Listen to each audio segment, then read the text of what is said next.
Bonjour à tous. Tout d'abord, avant toute chose, je voudrais remercier les personnes qui ont fait un don sur la cagnotte que vous m'avez proposé de lancer. Et voilà, j'ai déjà commencé à m'intéresser au son, parce que sur les conseils, je crois que c'est Alain, j'espère ne pas me tromper. Sur ces conseils, donc, j'ai visionné des vidéos très intéressantes de professionnels du son et du cinéma, ce qui fait que voilà, je vais arriver à choisir un bon matériel avec les moyens que je vais avoir.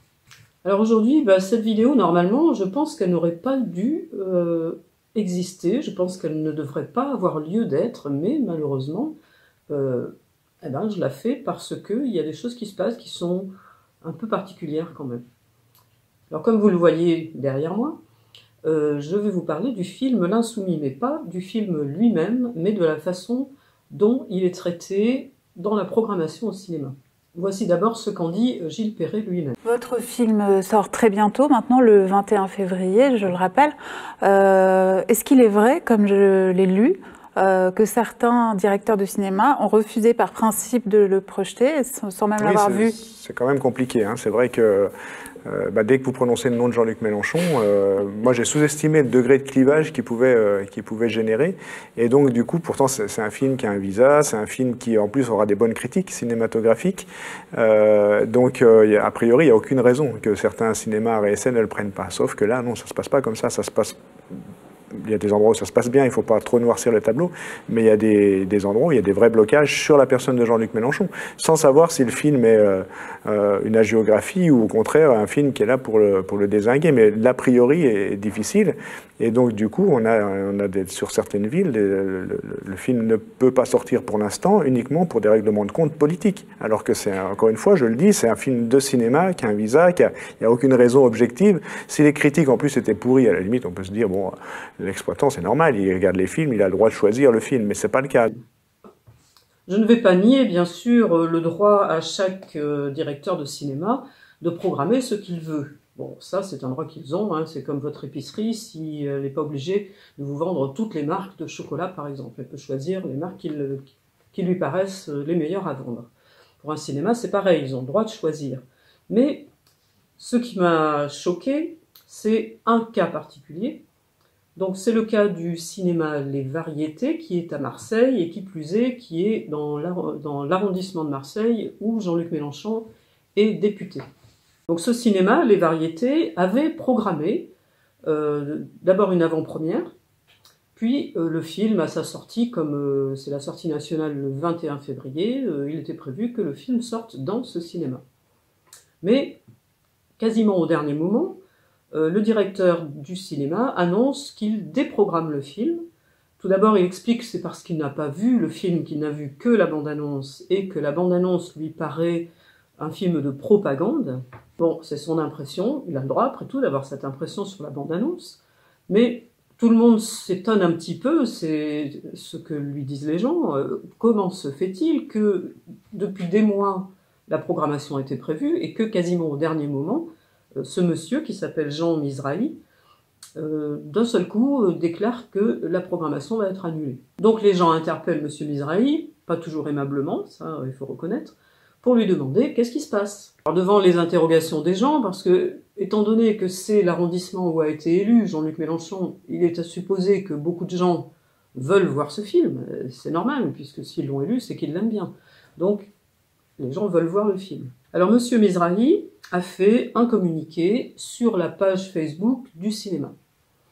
Bon, moi j'ai lu ce communiqué, je me suis dit, après tout, il a peut-être raison, c'est sa façon de penser, pourquoi pas. Je vous donne quelques passages du communiqué.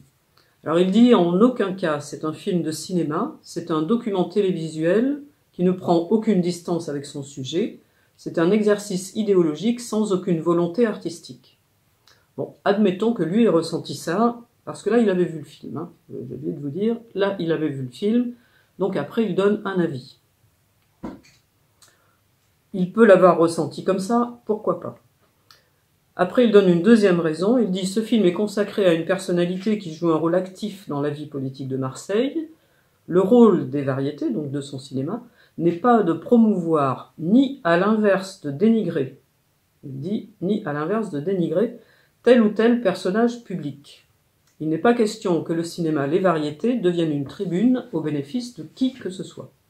Bon, quand j'ai lu ça, je me suis dit pourquoi pas. J'ai quand même écrit, comme beaucoup de gens, en lui demandant comment ça se faisait qu'il n'avait pas pensé plutôt à demander à voir le film. Alors il a répondu que son programmateur avait décidé de passer le film, sans se poser de questions, lui, et que lui-même, Jean Mizrahi, n'en avait pas été averti. Donc, c'est un directeur de cinéma qui se préoccupe de la programmation dans son cinéma que quelques jours avant que le film passe. Si c'est son choix de gestion, admettons. Mais après, on a vu, enfin tout le monde a vu, sur la page Facebook de Gilles Perret, un ancien message signé Jean Mizrahi. Le même Jean Mizrahi, il peut y en avoir plusieurs des Jean Mizrahi, mais c'est bien le même. Quand il écrit sur la page de son cinéma ou sur son compte personnel, c'est la même photo, c'est le même compte. Donc on est sûr que c'est le même personnage. Alors là, lui qui dit que son cinéma ne doit pas dénigrer qui que ce soit, à titre personnel, il le fait bel et bien. Je vous laisse voir ce qu'il a écrit. Alors d'autres personnes se sont fait une joie de retrouver d'anciens messages de M. Mizrahi concernant Jean-Luc Mélenchon. J'en ai sélectionné deux, ça suffit tout à fait pour se rendre compte du sentiment de M. Mizrahi envers Jean-Luc Mélenchon. M. Mizrahi se plaint dans son communiqué d'avoir été insulté, mais moi, quand je vois ce qu'il a écrit sur Jean-Luc Mélenchon, je pense que quand on insulte soi-même quelqu'un, on ne doit pas s'étonner de recevoir des insultes d'autres personnes. Alors, donc moi, quand je me suis rendu compte de ce qu'il avait écrit avant sur Jean-Luc Mélenchon, je lui ai réécrit sur la page du cinéma. Je lui ai dit, écoutez, ce que vous dites dans votre communiqué, finalement, est très hypocrite. Je lui ai dit que vu la haine qu'il a déjà démontrée à propos de Jean-Luc Mélenchon, il aurait été plus honnête de sa part de carrément dire, écoutez, moi je déteste Jean-Luc Mélenchon, donc je ne programme pas le film. Et là, moi j'aurais rien dit. J'aurais dit, après tout, il a le droit de détester Jean-Luc Mélenchon et il a le droit de ne pas programmer le film. Mais avoir fait un communiqué aussi hypocrite en trouvant des raisons bateaux de non-programmation du film, et à côté de ça, la réalité est qu'il a une haine pour Jean-Luc Mélenchon, je trouve que c'est pas correct. Voilà, c'est tout. C'est juste pour ça, pour cette raison-là que j'ai fait cette vidéo, parce que je n'aime pas les gens malhonnêtes. Et ça, c'est de la malhonnêteté, c'est de l'hypocrisie, c'est de la manipulation, c'est tout ce qu'on veut, mais c'est quelque chose qui ne me plaît pas. Alors quand je lui ai dit ça, vu qu'il n'avait pas d'argument pour répondre, il a carrément effacé tout ce que j'ai écrit. Et après, je crois qu'il a effacé tout ce qu'ont écrit d'autres personnes qui disaient à peu près la même chose que moi. J'ai fait des copies d'écran avant qu'il supprime tout. Et je vais les publier sur mon blog, c'est plus simple parce que sur la vidéo on ne les verrait pas bien. Alors quant à l'appréciation de M. Mizrahi, qui est finalement une appréciation fausse, quand on sait à quel point il déteste Jean-Luc Mélenchon, on voit bien qu'il ne parle pas sincèrement. Quand il dit que c'est un simple document télévisuel, un exercice idéologique, j'ai regardé beaucoup de critiques sur Internet. Sur mon blog, je mettrai aussi les pages de Première, je ne me rappelle plus les noms, de plusieurs critiques de cinéma, qui sont toutes à peu près unanimes à dire que qu'on aime ou qu'on n'aime pas Jean-Luc Mélenchon, le problème n'est pas, le film n'est pas un film à la gloire de Jean-Luc Mélenchon.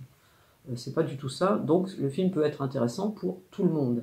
Et moi j'ai envie de dire à ce monsieur Mizrahi, d'ailleurs je lui ai écrit, que le fait d'avoir fait ce qu'il a fait, c'est-à-dire d'une façon tellement visible, d'avoir refusé ce film de façon tellement visible, en fait il fait la promotion du film. Il fait exactement le contraire de ce qu'il voulait, il est en train de faire la promotion du film. Donc il y a un autre cinéma, je crois que c'est le cinéma Pathé à Marseille, qui va lui distribuer le film, donc le film sortira bien à Marseille le 21, et je suis prête à parier que la salle sera pleine. Alors comme aujourd'hui c'est la Saint-Valentin, je vais vous faire un petit cadeau qui vaut absolument rien.